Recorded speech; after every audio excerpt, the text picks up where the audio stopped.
बच्चे अपने पास इस चैप्टर के अंदर हमने टाइप ऑफ सिस्टम पढ़ लिए थे।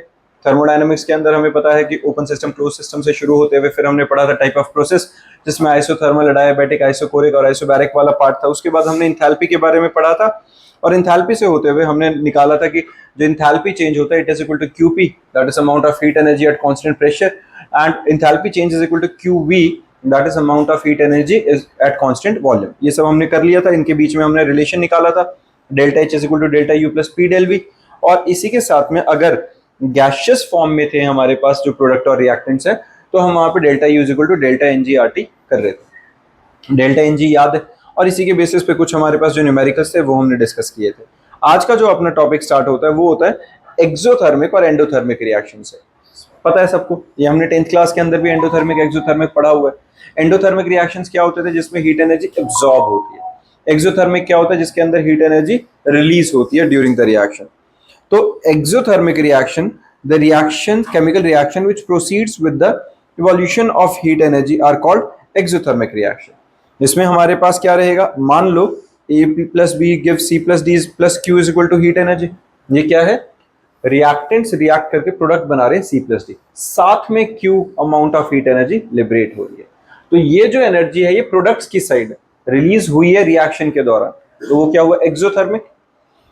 डेल्टा एच जो रहेगा, डेल्टा एच क्या बचा? Change in enthalpy, it is equal to enthalpy of product minus enthalpy of reactant. अब इंथैल्पी ऑफ प्रोडक्ट जो है वो इंथैल्पी ऑफ रिएक्टेंट से हमेशा इस केस में कहेगी कम, और डेल्टा एच की वैल्यू क्या आएगी? नेगेटिव। क्लियर है ये बात? जो हमारे पास एक्सोथर्मिक रिएक्शंस रहेंगे उसमें इंथैल्पी चेंज हमेशा नेगेटिव रहेगा। एग्जांपल देखो, carbon plus oxygen give carbon dioxide along with 393.5 kilo joules. ये हमारे पास हीट एनर्जी लिबरेट हो रही है। अब ये जो है, देखो एक तो तरीका मैं इस तरीके से रिएक्शन लिखूं, reactant gives product plus amount of enthalpy, जो हीट एनर्जी निकल रही है बेसिकली। या मैं कैसे लिख सकता हूं, carbon plus oxygen gives carbon dioxide, और साथ में हमने लिखा delta H is equal to minus 393.5 kilo joule. और ये नेगेटिव क्या रिप्रेजेंट कर रहा है? कि ये एक्सोथर्मिक रिएक्शन है, इसके अंदर जो हीट एनर्जी लिबरेट हुई है वो प्रोडक्ट्स के साइड में होगी। क्लियर बात है ये? अगर यहाँ पे नेगेटिव ना होता तो ये एंडोथर्मिक रिएक्शन को रिप्रेजेंट करता। इसी के अगर हम ग्राफ की बात करें तो ग्राफ में हमारे पास क्या मिल रहा है बच्चे? जो अपने पास प्रोडक्ट है उसकी इंथैल्पी एच आर है, जो रिएक्टेंट है उसकी प्रोडक्ट की इंथैल्पी एच पी आ गई, रिएक्टेंट की एच आर आएगी, दोनों का डिफरेंस आएगा। इसमें एच पी कम, एच आर ज्यादा, H P minus H are negative, जो हमारे पास आएगी वो वैल्यू आ जाएगी डेल्टा एच की। सॉर्टेड है ग्राफ? क्लियर है बच्चा? ठीक है ना? फिर हमारे पास आता है बच्चा एंडोथर्मिक। एंडोथर्मिक रिएक्शन याद है सबको क्या होता था? जिसमें हमारे पास the chemical reaction which proceeds with the absorption of heat energy is called endothermic, है ना? जिसके अंदर हीट एनर्जी एब्जॉर्ब हो रही थी। अगर हीट एनर्जी एब्जॉर्ब हो रही है तो A plus B plus Q आएगा इसके अंदर। हमें खुद हीट एनर्जी देनी पड़ रही है रिएक्शन के अंदर, और उससे फिर प्रोडक्ट की फॉर्मेशन हो रही है ना? या फिर मैं क्या करूं, क्यू को इस साइड लाके माइनस करके लिख दूं, लिख सकता हूं ऐसे। यहां पर जो डेल्टा एच आएगा it is equal to H P minus H R, और enthalpy in product side is greater than enthalpy for reactant side, तो डेल्टा एच क्या आएगा इसमें? पॉजिटिव। तो एक्सोथर्मिक में जो एनर्जी लिखी होगी वो हमेशा नेगेटिव के साथ लिखी होगी, एंडोथर्मिक में हमेशा पॉजिटिव के साथ लिखी होगी। जैसे N2 प्लस O2 है, ये अपने आप रिएक्ट नहीं करेंगे जब तक हम इनको खुद हीट ना प्रोवाइड करें, खुद इनका टेम्परेचर बढ़ाए ना। तो 180.5 किलो जूल्स की हमें हीट एनर्जी प्रोवाइड करनी पड़ रही है। या तो मैं इस तरीके से लिख दूं, गिव्स 2NO प्रोडक्ट्स, या मैं क्या लिखूं, N2 gaseous plus O2 gaseous gives NO where delta H is equal to positive 180.5। ठीक है, रिएक्शन के साथ में ऐसे लिखा है। तो अगर पॉजिटिव में वैल्यू है इसका मतलब ये क्या हो गया हमारे पास? ये एंडोथर्मिक रिएक्शन बन गया। For exothermic reaction delta H और delta U is always negative. For exothermic reaction, endothermic reaction delta H और delta U is always positive. Clear है? एक्सो के लिए चेंज इन इंटरनल एनर्जी और change in enthalpy is always negative, और endothermic के लिए change in enthalpy और change in internal energy is always positive. Sorted है बच्चे? फिर आता है हमारे पास हीट कैपेसिटी। देखो हीट कैपेसिटी क्या होता है? The amount of heat required to raise the temperature of the system by 1 degree. क्या हुआ हीट कैपेसिटी?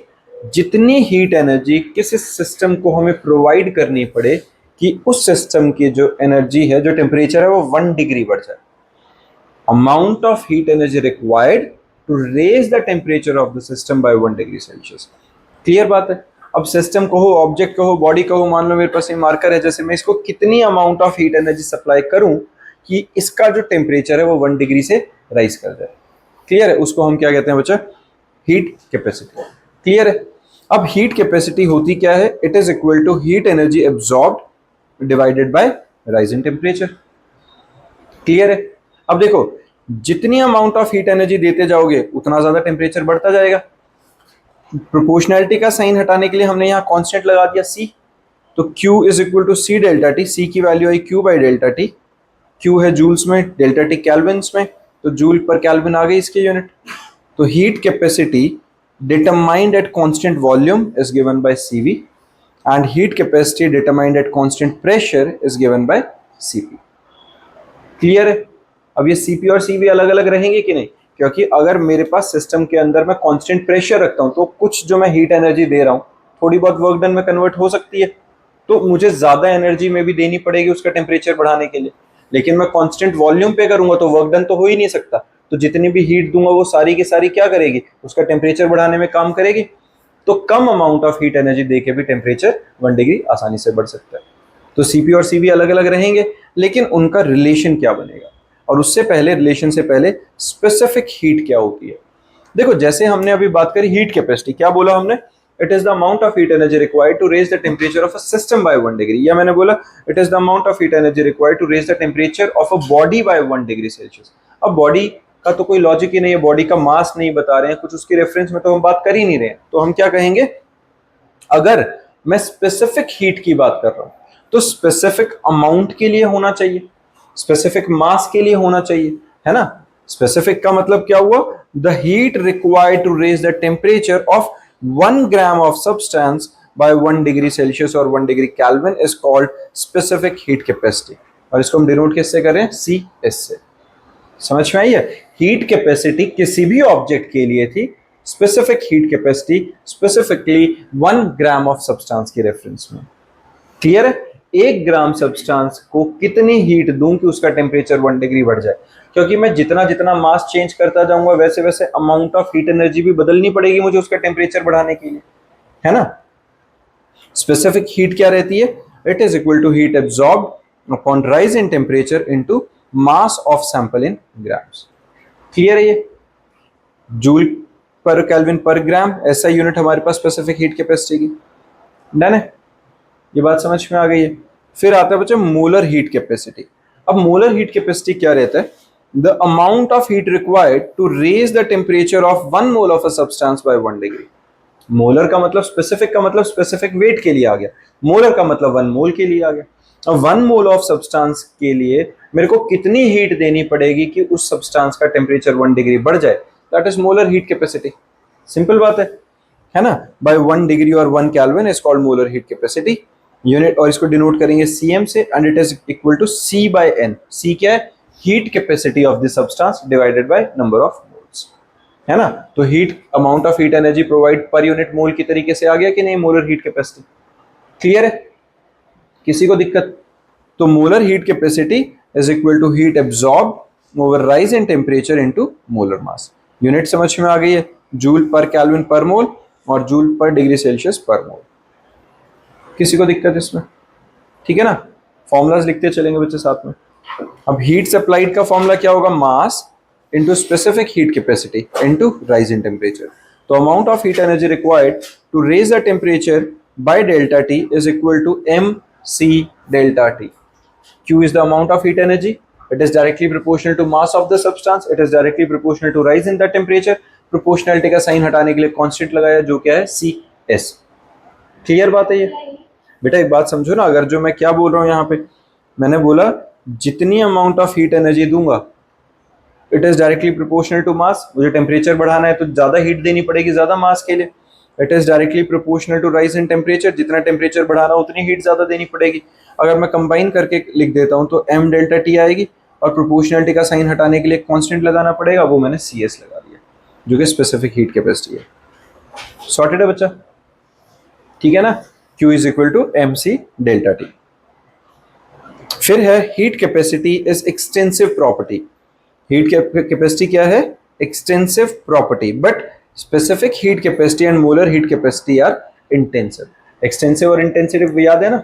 Extensive क्या होती थी? वो properties जो कि amount पे, mass पे, volume पे, है ना, बल्क बिहेवियर पे डिपेंड करती थी, और जो हमारी इंटेंसिव होती है वो बल्क के ऊपर डिपेंड नहीं करते। स्पेसिफिक या मोलर क्यों नहीं डिपेंड करेंगी? क्योंकि स्पेसिफिक का मतलब क्या है? It is the amount of heat energy required to raise the temperature of 1 gram of substance. तो तुम 10 किलो ले लो, 50 केजी ले लो, 1000 केजी ले लो, अपने को क्या फर्क पड़ना है? हम स्पेसिफिक हीट कैपेसिटी तो 1 ग्राम के रेफरेंस में ही निकालेंगे, तो उसका बल्क से कोई लेना देना नहीं। सिमिलरली 1 मोल के केस में रहेगा। मोलर हीट कैपेसिटी में तुम जितना मर्जी अमाउंट ले लो, हम तो नंबर ऑफ मोल्स 1 मोल के रिस्पेक्ट में हीट निकालेंगे, है ना? तो हमें ज्यादा अमाउंट से कोई फर्क ही नहीं पड़ रहा है। तो इसीलिए हीट कैपेसिटी जो है वो गिवन सब्सटेंस के लिए, तो गिवन सब्सटेंस के मास का फर्क पड़ेगा, लेकिन स्पेसिफिक हीट कैपेसिटी और मोलर हीट कैपेसिटी का मास से या बड़े बल्क बिहेवियर से कोई लेना देना नहीं है, इसीलिए वो इंटेंसिव प्रॉपर्टी। क्लियर बात है ये? ठीक है ना? ठीक है बच्चा, अब नहीं आया समझ में? आ गया। अब हमारे पास आता है बच्चा CV, specific heat capacity eight constant volume. It is given by change in internal energy upon change in temperature at constant volume, और du by dt eight constant volume. And cp क्या होता है? Change in enthalpy upon temperature, और dh by dt eight constant pressure. Clear है ये बात समझ में आ गया? अब आता है बच्चा relation between cp and cv, काफी ज्यादा इंपॉर्टेंट डेरिवेशन, एग्जाम में भी आती है और आसान बहुत है, फ्री के मार्क्स है ये।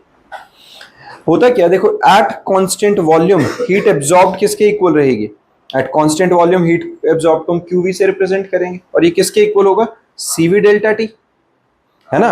CV delta T, amount of heat energy is directly proportional to rise in the temperature. Proportionality का साइन हटाने के लिए मैंने यहाँ कांस्टेंट इंट्रोड्यूस किया CV, और अपने को पता है कांस्टेंट वॉल्यूम पर जितनी भी हीट देंगे वो सारी इंटरनल एनर्जी को बढ़ाने में लगाएगी कि नहीं, है ना? QV सीधा सीधा डेल्टा U के इक्वल होता है कांस्टेंट वॉल्यूम पे, क्योंकि वर्क डन तो हो नहीं सकता, तो हमारे पास सीधा CV डेल्टा T को मैं डेल्टा U के इक्वल इक्वेट कर दूं।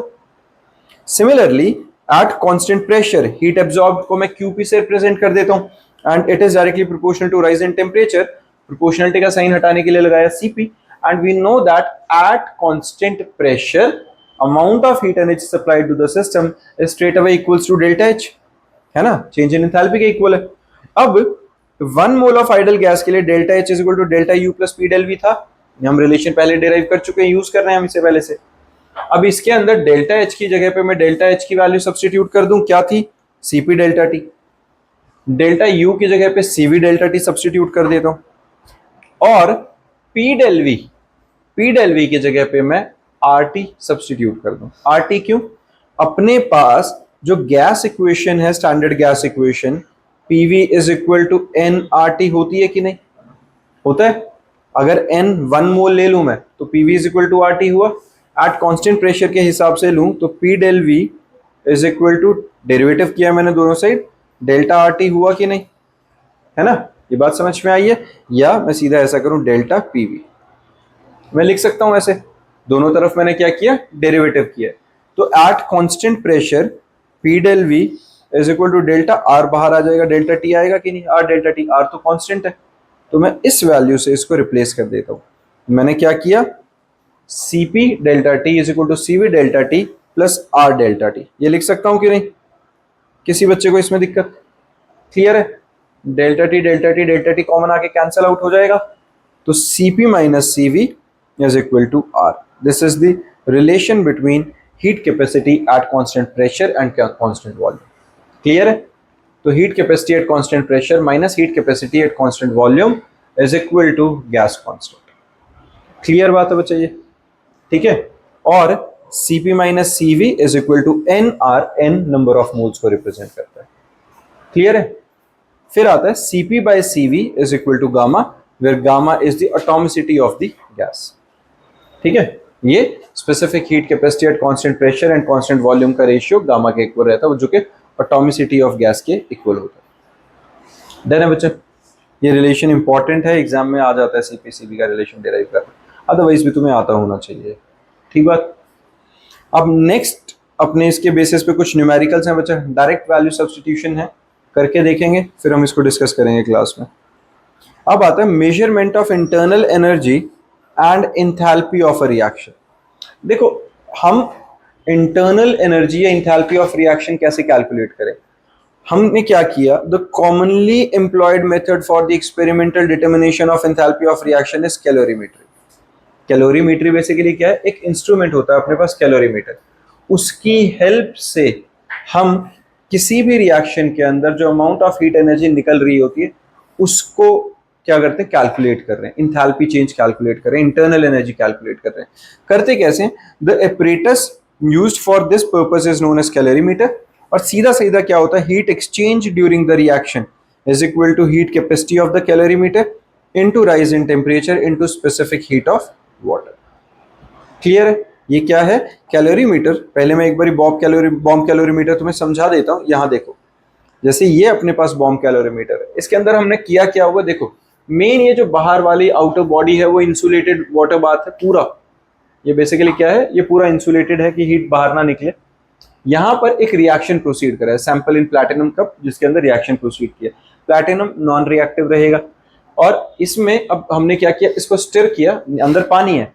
अगर यहां से हीट एनर्जी निकलेगी तो वो पानी के अंदर हीट एनर्जी एब्जॉर्ब होएगी, यहाँ का टेम्परेचर भी बढ़ेगा। टेम्परेचर नापने के लिए हमने क्या रख दिया? थर्मोमीटर रख दिया। क्लियर है? अब राइज इन टेम्परेचर क्यों हुआ? क्योंकि heat energy generated during the reaction is absorbed by water. अब वाटर की एक सर्टेन स्पेसिफिक हीट कैपेसिटी है। The amount of heat energy required to raise the temperature of water, we are 1 gram water by 1 degree Celsius, अपने को पता है ना? मान लो हमें पता है वो, क्योंकि कांस्टेंट वैल्यू रहेगी वो, तो उसके रिस्पेक्ट में मुझे इस वाटर का वेट भी पता है। तो जितना वजन इस पानी का, जितने वजन के इस पानी का टेम्परेचर बढ़ा, मुझे अगर ये पता है कि 1 ग्राम वाटर के लिए इतनी अमाउंट ऑफ हीट एनर्जी लगेगी उसका टेम्परेचर बढ़ाने के लिए, तो इतने ग्राम ऑफ वाटर के लिए कितनी हीट लगी होगी टेम्परेचर बढ़ाने के लिए, मैं निकाल सकता हूं कि नहीं? हाँ जी। तो थोड़ा सा आइडिया लगा बॉम्ब कैलोरीमीटर का। देखो मैं फिर से एक बार समझाता हूँ बच्चे, सिंपल सा एक मेथड समझना, हम इसमें कर क्या रहे हैं।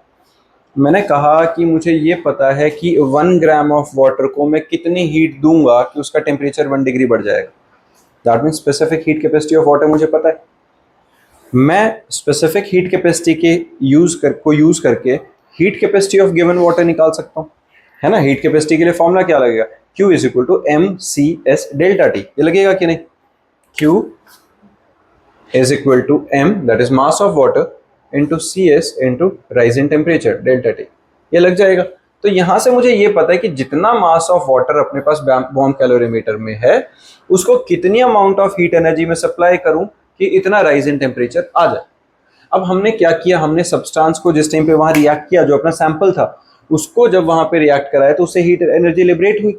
मान लो कोई फ्यूल है, कोई चीज है, उसको जलाया या किसी भी तरीके से रिएक्ट किया, एक्सोथर्मिक रिएक्शन था, हीट एनर्जी लिबरेट हुई।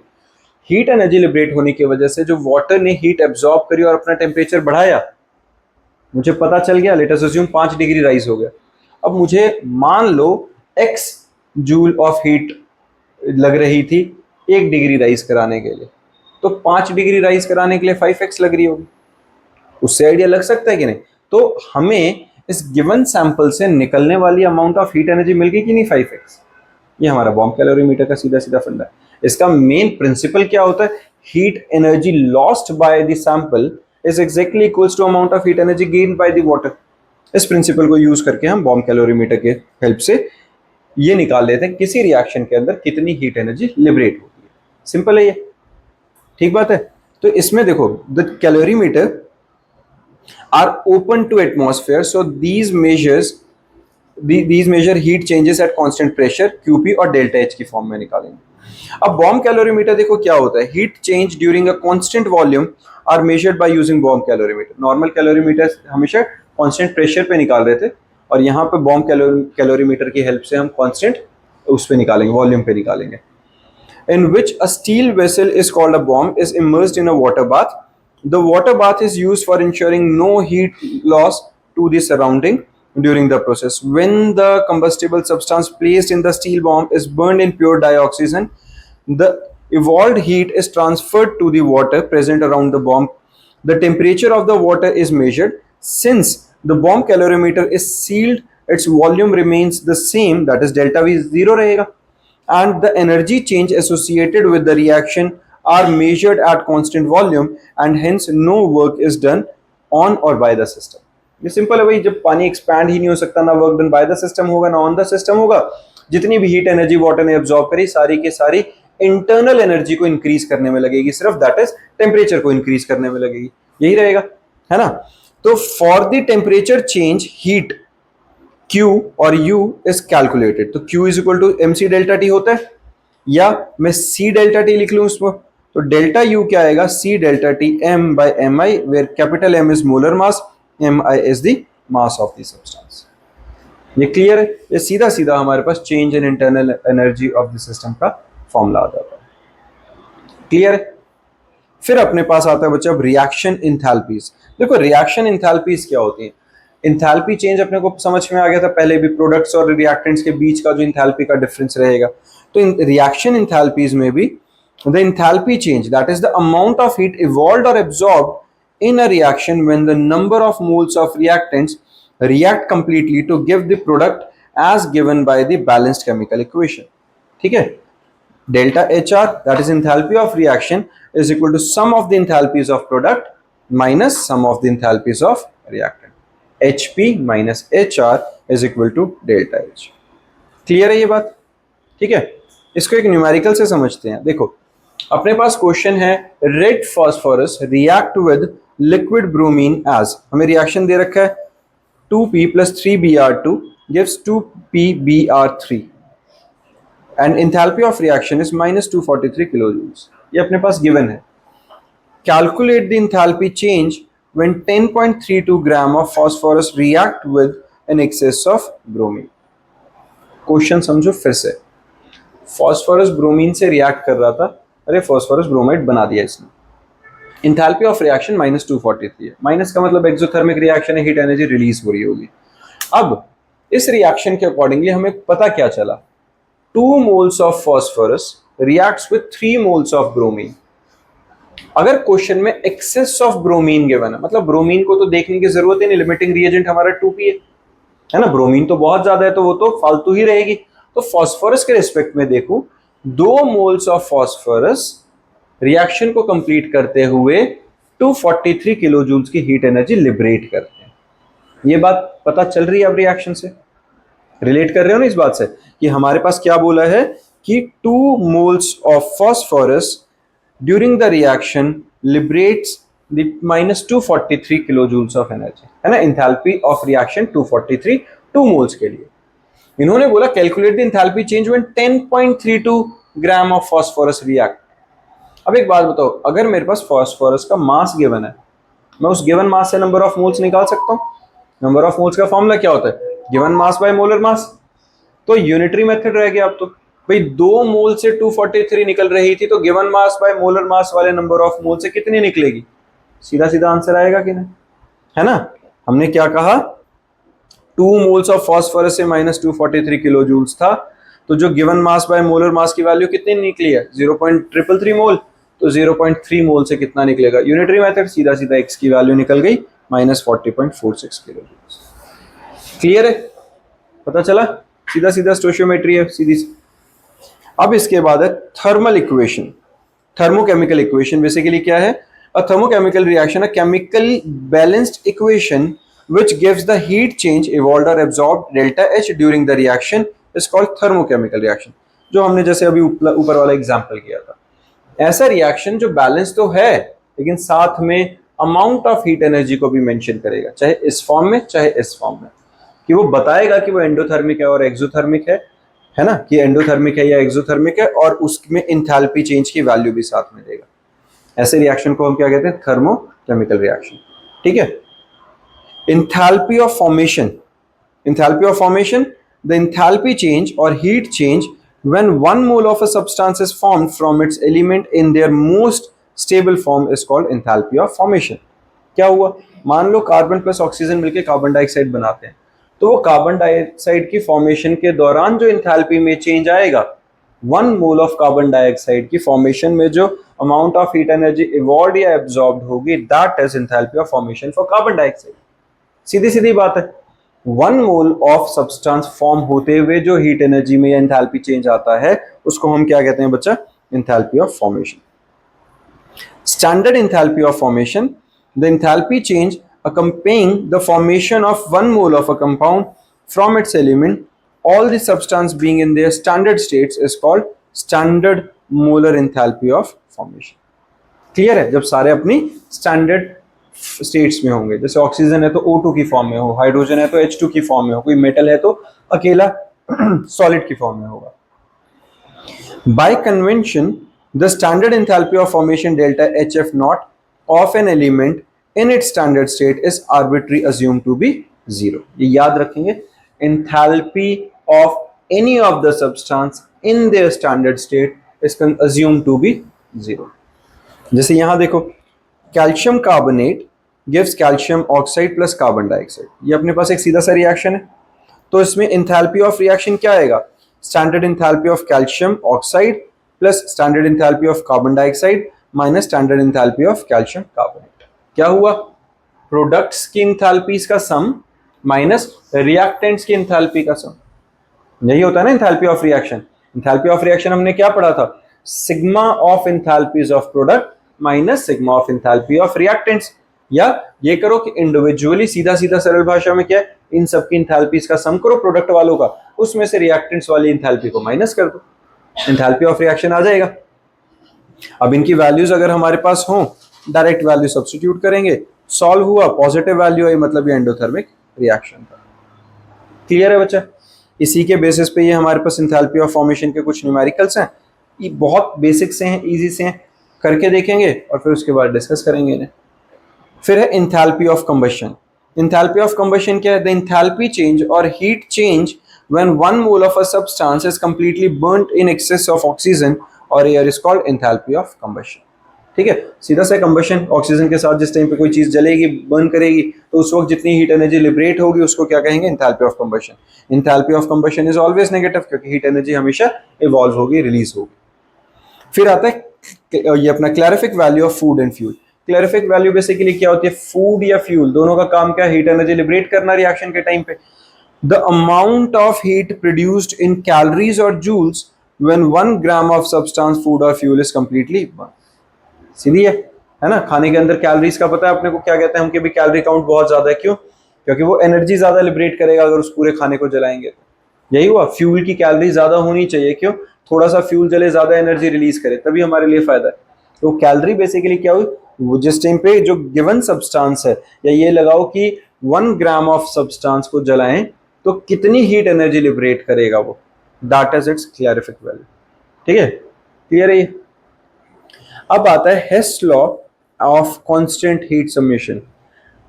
हेसेस लॉ में क्या है? द एंथैल्पी चेंज और हीट इवॉल्व्ड और absorbed in a particular reaction is same whether the reaction take place in one step or in number of steps।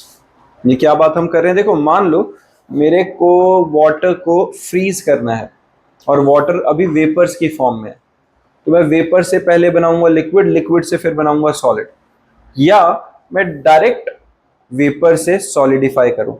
Reaction में जो enthalpy change आएगा वो दोनों केसेस में सेम रहेगा, चाहे वो सिंगल स्टेप में हो या मल्टीपल स्टेप्स में हो। Overall net change in enthalpy क्या रहेगा? वो सेम रहेगा। क्लियर बात है? जैसे यहाँ रिएक्शन है, ए से सीधा बी बन गया, डेल्टा एच रिलीज हुआ, ए से पहले सी बना, सी से फिर डेल्टा एच बना, ये सेकंड पाथ के थ्रू बन रहा है। तो delta H1 plus delta H2 हमेशा इस डेल्टा एच के इक्वल ही रहेंगे।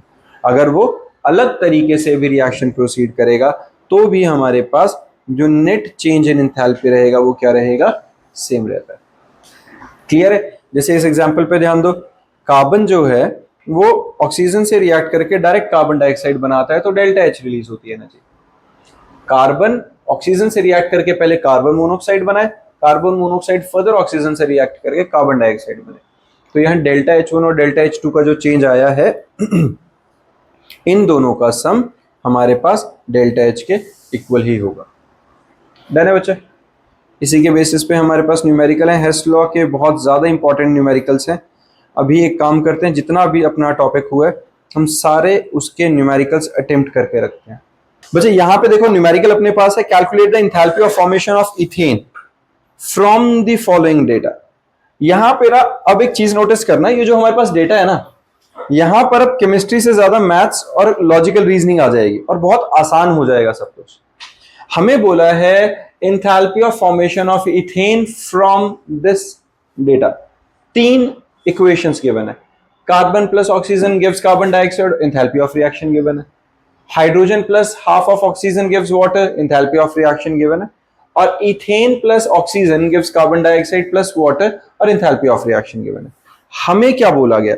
बोला गया है find the enthalpy of formation of ethane. अब देखो जरा, enthalpy of formation of ethane मुझे निकालना है। इथेन कैसे बनेगा? कार्बन और हाइड्रोजन को रिएक्ट करा के। अगर कार्बन प्लस हाइड्रोजन एक दूसरे से रिएक्ट करेंगे तो इथेन की फॉर्मेशन हो जाएगी। H2C2H6 बैलेंस कर देते हैं, बिल्कुल ठीक है। ये रिक्वायर्ड इक्वेशन है। ये क्या है? Required equation.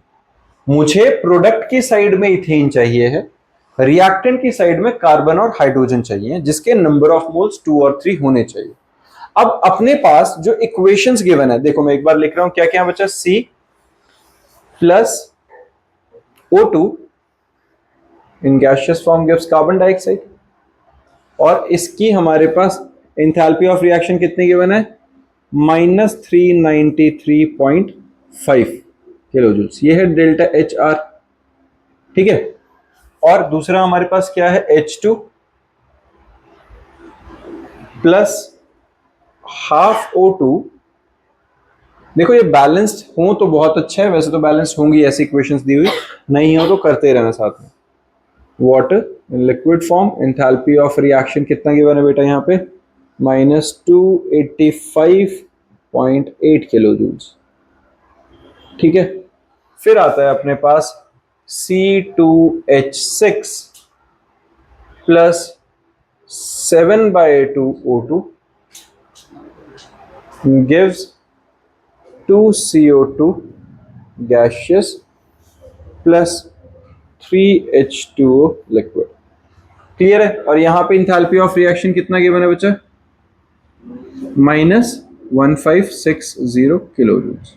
ये ठीक है। ये 3 रिएक्शंस हमें गिवन है, हमें ऊपर वाली बनानी है। अब एक बात देखो बच्चे, टारगेट क्लियर दिख रहा है कि हमें ऊपर वाली रिएक्शन फॉर्म करानी है। अगर ऊपर वाली रिएक्शन मुझे बनानी है तो मुझे साफ दिख रहा है कि कार्बन के आगे 2 मोल्स होने चाहिए। हमारे पास इन तीनों रिएक्शंस में पहली इक्वेशन में कार्बन है कि नहीं? तो मैं क्या करता हूं, इस पूरी इक्वेशन को 2 से मल्टीप्लाई कर देता हूं। क्यों? मुझे 2 मोल्स चाहिए। हाइड्रोजन के अंदर 3 मोल्स चाहिए। इस पूरी इक्वेशन को मैं सेकंड वाली को 3 से मल्टीप्लाई करता हूं। अगर मैं ऐसा कर देता हूं तो देखो यहां क्या बनेगा? 2C plus 2O2 gives 2CO2, और साथ में एंथैल्पी ऑफ रिएक्शन कितना बन गया? ट्वाइस हो गया, है ना? कर दोगे 2 × 393.5, जो भी आ जाएगी वैल्यू विद नेगेटिव साइन, आ जाएगा कि नहीं? सिमिलरली हाइड्रोजन के लिए क्या आएगा? 3H2, है ना? ये हमारे पास क्या है? 3H2 plus 3/2 O2 gives 3H2O, और एंथैल्पी ऑफ रिएक्शन -3 × 285.8। ये तो कर लोगे खुद मल्टीप्लाई, है ना? अब मैं इन दोनों इक्वेशंस को प्लस करूंगा। क्यों प्लस करूंगा भाई? क्योंकि मेरे को रिएक्टेंट की साइड में इन दोनों का एडिशन चाहिए कि नहीं? तो इनको जब मैं प्लस करूंगा तो देखो ये क्या आया? 2C प्लस 3H2 प्लस ये कितना आ गया? LCM low, 2 2 4 4 + 3 7, 7/2 O2 gaseous gives twice of carbon dioxide plus thrice of water। और इनके लिए इंथैल्पी कितना आ गया? अब अपने पास दोनों को प्लस कर देंगे, है ना? मान लो इसका नाम 1 था, इसका नाम 2 था, तो यहाँ पे delta H1 plus delta H2, ये बन गया कि नहीं हमारे पास इंथैल्पी ऑफ रिएक्शन इसके लिए, पूरे के लिए? ये समझ में आया? मैंने इनको दोनों को मल्टीप्लाई किया, और फिर मतलब इस वैल्यू को मल्टीप्लाई किया, इसको किया, और आपस में फिर इनको प्लस कर दिया। जो इनके साथ रिएक्टेंट और प्रोडक्ट के साथ किया, सेम हम इंथैल्पीज के साथ करें, डन। लेकिन मेरी अब रिक्वायर्ड इक्वेशन में इंथैल्पी क्या, मेरे को क्या चाहिए उस साइड में, रिएक्टेंट की साइड में क्या चाहिए, इथेन। अब अपने पास तो इथेन कहां है, रिएक्टेंट की साइड है, मुझे तो प्रोडक्ट की साइड चाहिए। तो इन दोनों के सम में से मैं इस थर्ड इक्वेशन को माइनस कर दूं। मैंने क्या किया, adding equation 1 and 2 and subtracting equation third. बात समझ में आई है? सपना कैसे आया, adding equation 1 and 2 and subtracting third, क्योंकि इन दोनों को मुझे किस साइड में लाना है, रिएक्टेंट के साइड में, और जब मैं इसको सब्ट्रैक्ट करूंगा तो यहां माइनस आएगा, जिसको मैं उस साइड भेज दूंगा तो वो प्रोडक्ट की साइड जाके पॉजिटिव आ जाएगा। ये एक्शन में कर सकते हैं, बिल्कुल ऐसे ही कर सकते हैं, यही तरीका है। हेसेस लॉ ने यही कहा था कि अगर मल्टीपल स्टेप्स में भी कुछ घूम फिर के होगा तो नेट एंथैल्पी चेंज सेम ही रहेगा, बस वो सब बैलेंस वे में रहना चाहिए। अब इसमें से जब मैं इसे माइनस करूंगा तो देखो क्या आया, -C6H6 -7 -7/2O2, और इस साइड में प्रोडक्ट साइड में -2CO2 -3H2, और जो इंथैल्पी ऑफ रिएक्शन क्या आएगा, डेल्टा H1 डेल्टा H2, इनको प्लस करके माइनस डेल्टा H3, जो इंथैल्पी ऑफ रिएक्शन थर्ड वाले की, तो उसको माइनस कर देंगे। अब देखो जरा, 7O2 कट गया, CO2 कट गया, वाटर कट गया, इधर उस इथेन उस साइड चला गया, तो C twice of C plus 3H2 gaseous gives C2H6, आया कि नहीं है? और वहां पे हमारे पास डेल्टा H1, हाँ जी C2H6 sorry, delta H1 plus delta H2 minus delta H3, ये हमारे पास नेट इंथैल्पी ऑफ रिएक्शन निकल गया। समझ में आया? ठीक है, तो सीधा सीधा सा अपने को जो चाहिए उसके हिसाब से गिवन डेटा को मैनिपुलेट करेंगे और सॉल्व कर लेंगे। डन, कुछ भी कर सकते हैं जैसा मन करे, लेकिन जो रिक्वायर्ड है, ऐसे जबरदस्ती कुछ नहीं करेंगे। ठीक है ना, ये पता चल गया बच्चे? इस तरीके के न्यूमेरिकल्स हैं, ये अटेम्प्ट करके रखने हैं। नेक्स्ट क्लास में इससे पहले वाले और ये वाले, ये न्यूमेरिकल एग्जाम में पक्का मिलेगा तुम्हें, इन न्यूमेरिकल्स के डाउट्स के साथ मिलेंगे। डन।